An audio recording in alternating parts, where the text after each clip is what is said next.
Good day mga kapinta, welcome back Ngayong araw ang gagawin natin ay magsasalahula tayo. What? Ay, gagawa tayo ng haspi pala. Sundan nyo ang video natin.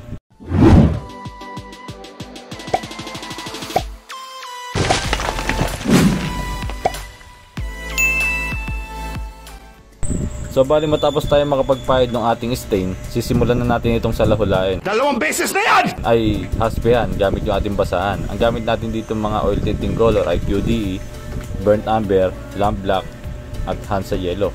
Hinalo natin ito sa ating paint thinner. Matapos natin maipahid itong ating wood stain, maghintay lang tayo ng 3 hanggang 5 minuto bago natin ito maaaring guhitan ng ating design. Hayaan natin medyo matuyo yung ating wood stain. At sa paggawa ng ating mga design, pwede tayong gumamit ng ating paintbrush gaya ng ginagamit natin dito, o di kaya graining tools para sa mga beginners, o di kaya yung pinaglumaan yung brief. What?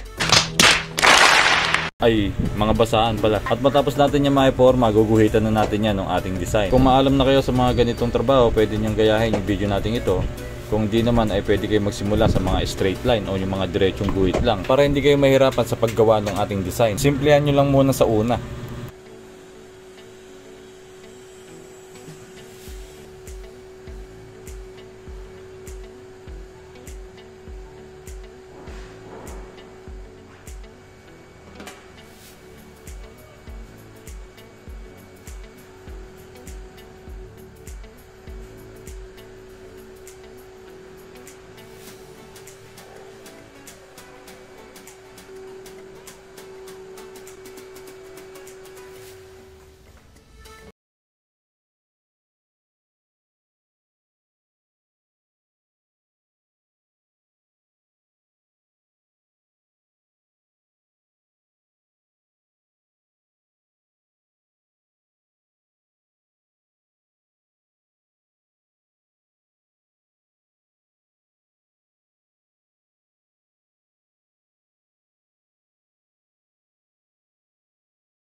Bali matapos tayo makagawa ng ating design, hihintay lang tayo dito ng 1 hanggang 2 oras bago tayo maaaring mag-apply ng ating lacquer sandy sealer. O kaya kung gusto nyo naman, mga 32 araw, 2 oras at 2 minuto.